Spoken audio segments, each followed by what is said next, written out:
excuse me, I'm not going to marinate them. I'm going to blanch these. Let's just throw them right in. I've got my water boiling here.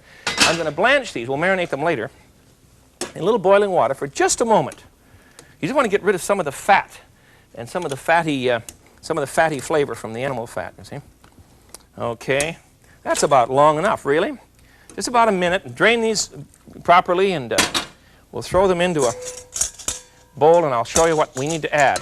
Now, first of all, the condiment that I'm going to tell you about is called fermented black bean or salted black bean, or the Chinese name is Daoshi, D-O-W-S-E-E.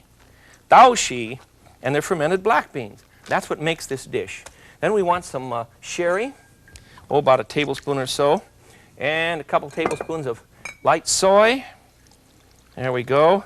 And we want a bit of hot pepper sauce. There we go. Oh, that's murder. Be careful with that stuff or we're all going to die. And we need some garlic, a couple cloves of garlic. I'm not going to take time to crush them in here right now because the other dish I want you to taste is going to take a minute. So we'll crush in some garlic. Then I want to put in a bit of cornstarch to thicken this. About a tablespoon. Oh, not quite a tablespoon. About a half tablespoon of cornstarch. Then we'll mix this all up. Put it in a steaming bowl. You get the recipe? Soy, sherry, black beans, garlic, a bit of pepper sauce, and of course the old proverbial ginger. And ginger comes by the hand. You buy ginger by the hand. You see, it's called such because it has all these fingers. We'll just break off a finger and put some in the bowl here. There we go. Mix all of this up. Let it marinate for just a couple of minutes. That's all you need. Just time for the flavors to begin to blend with one another. And we're going to put it in a steamer. And we get a bowl to put this in. That bowl, of course, is much too large. It won't fit in my steamer. These will take an hour to cook now in a steamer. And you can use any kind of steamer you want. I prefer the big bamboo kind that I have over here because this sort of steamer, you see, does not allow moisture to drip on your food. And at the end of the hour, look what you have. There they are. Oh, the odor is heavenly, just heavenly. Let me get a pot holder and we'll get this out here for you. This is simply a marvelous dish. Very spicy, but it's not terribly hot. Ooh, it's hot in my hands. Wow. There, after that much cooking, I'm not about to drop it. The black beans have an almost chocolatey flavor, but not sweet as chocolate is, you know? Very unusual. All right, next one. Let me get my wok lit, and we're going to go on to a real gem. And this is a peasant dish.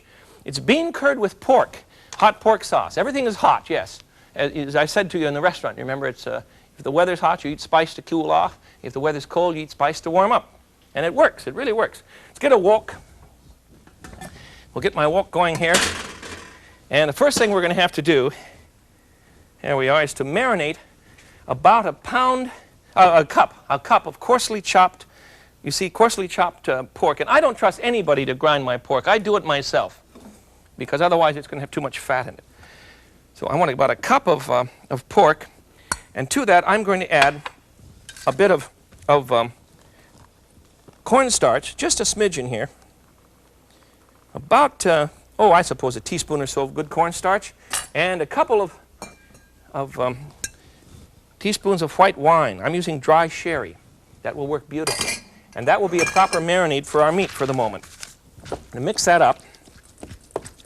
We'll get our wok going so we can start to chow this right away. And while it's chowing, I want to show you what the bean curd looks like. There, that's fine. It's ready to go into the pan. So, keep your wok good and hot. Remember, the rule is hot wok, cold oil, foods won't stick. And that applies to all of your frying pans. If you put oil in the pan and then heat it up, some of you have heard me say this before, if you heat the oil up with a frying pan, what you wind up with is burned oil by the time the pan's hot, and everything sticks, and you think you're a bad cook. That's not your fault. Don't do that. Heat the pan up first. The pan's hot now, so now we'll put some oil in. Put in a tablespoon or so of peanut oil. This little can is kind of cute, isn't it? It keeps me from putting oil all over the kitchen. Works great. And in goes our pork. And while that's chowing, I want to show you what the bean curd looks like. It's marvelous that in our time we can buy bean curd in the market so very quickly and easily. It's just terrific stuff. And bean curd is made from fermenting soybean milk. It's a very common product in our time and very versatile in the old world. So what we're going to do is to cut the bean curd. One cake that you buy in the supermarket, available in most large cities now. You see what I'm doing here? I'm cutting this into long sticks that way. I have a 4x3, that's a dozen sticks. Now I'm going to cut it this way. On the package it will say soft or firm bean curd, and for this kind of food you want firm bean curd. Now let that drain. Please let that drain for about half an hour so that some of the water will flow off and it won't cool our wok so quickly. So now I have one that I've already drained, and here it is. It looks the same to you, but the water's in the bottom. Oh, I just love to do this kind of cooking. Simply marvelous. Now, in goes our bean curd. There we are. Into the wok. Let that simmer for a minute, and we'll now get together with our herbs and spices in order to make a peasant dish called bean curd with hot pork sauce. Are you ready for the condiments? Here we go. To that, we're going to add a tablespoon of bean sauce, and this is called soybean jam or soybean condiment. You can buy this in any Chinese market. This is from San Francisco. My friend John Young makes this. It's terrific stuff.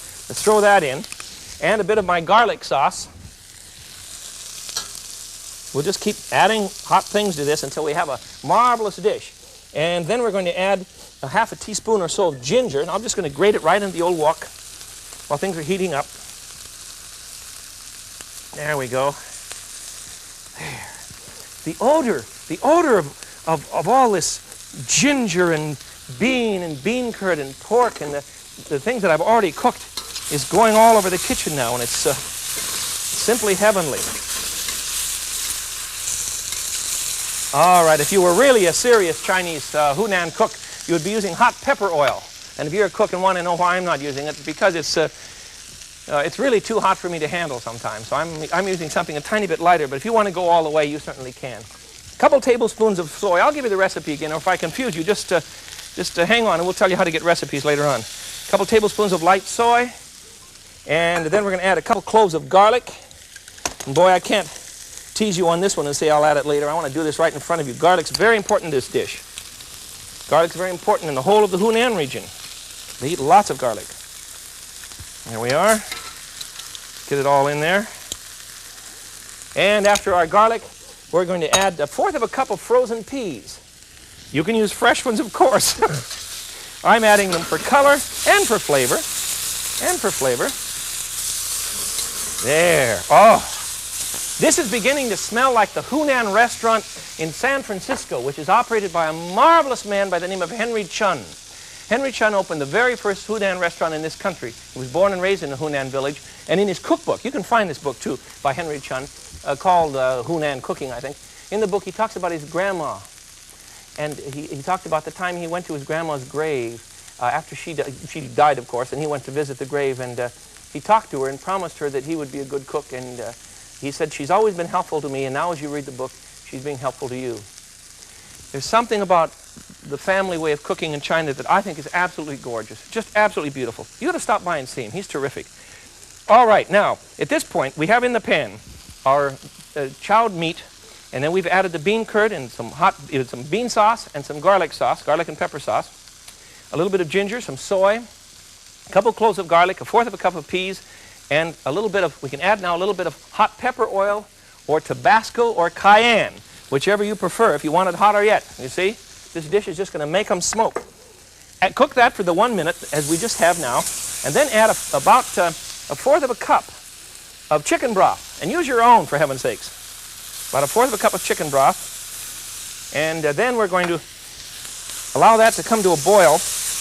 You might want a pinch of salt. Be careful now. I don't want you using too much salt, but the bean curd has no salt in it at all, you see. So I'm going to add about a 1/4 teaspoon of salt. And we're coming down the home stretch. What we have to do now is to add a bit of cornstarch, and I'm going to mix a tiny bit of cornstarch with a bit of cold water. Just a little bit of cold water and cornstarch, about a tablespoon of each. And this will make a nice thickening for our bean curd with hot pork sauce. Okay. There, it's time now. Throw it right in there. You see what I've done? Stir this up so that it won't have any lumps. It won't cause you any lumps. And just toss in a little bit. I'm not putting it all in because I want to see how it's going to go. Now we can use most of it. There we are.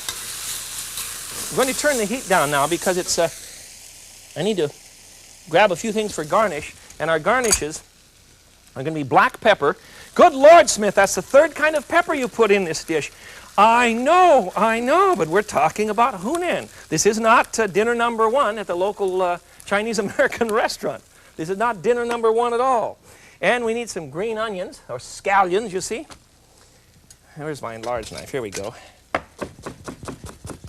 Just for a nice garnish on the top. Keep those fingers bent under and keep that knife sharp, and then you'll be all right. In they go. And finally, I want about a teaspoon or so of sesame oil, and we have the dish. Let me find a bowl for this one. The cuisine of Hunan is different from any Chinese food that you've ever seen. And I think it's my favorite. Somebody asked me the other day what my favorite food was in the whole world, and I had to tell them that it depended on what I'd had for lunch that day, because I love to run from cuisine to cuisine, from country to country. And that's what's so marvelous about being an American. You and I can have lunch with everyone in the world, and I think we're obligated to do that. That's the way you learn about history properly. What are people eating? There. All right, here we have a Hunan feast that I think you just cannot beat. I have a bit of Chinese. These are not antiques, but contemporary pieces from China, but they've always looked this way. It's called the old rice pattern. And if you'll notice the little holes are cut in the shape of a rice stick into the bowl, and then they reglaze it so that it has a lovely pattern. You would set lunch up on this of Hunan cakes, spiced spare ribs, steamed with black bean and garlic, a lovely chicken salad, which has peanut on the top, cucumber, and then cold noodles on the bottom, and finally a hot bean curd served with a lovely blend of peppers and pork. And these are the dishes from Hunan. There are many, many more. It's a very extensive, large collection of beautiful dishes because they're the great farmers of China. They do more in the way of farming and cattle raising and all that kind of thing than practically any other region in China. So they eat. When they come in from the fields, they eat like mad. Did you know that there's only one holiday in China each year? It's New Year's. It lasts for 2 weeks, but it's only one holiday. The rest of the time, you go to the fields every day. And for that reason, you've got to eat properly and eat well and have enough pepper and spice to keep your life going. And that's what goes on in Hunan. Enjoy it. I'm glad we could be together today. This is the Frugal Gourmet. Until I see you again, I bid you peace. Bye-bye.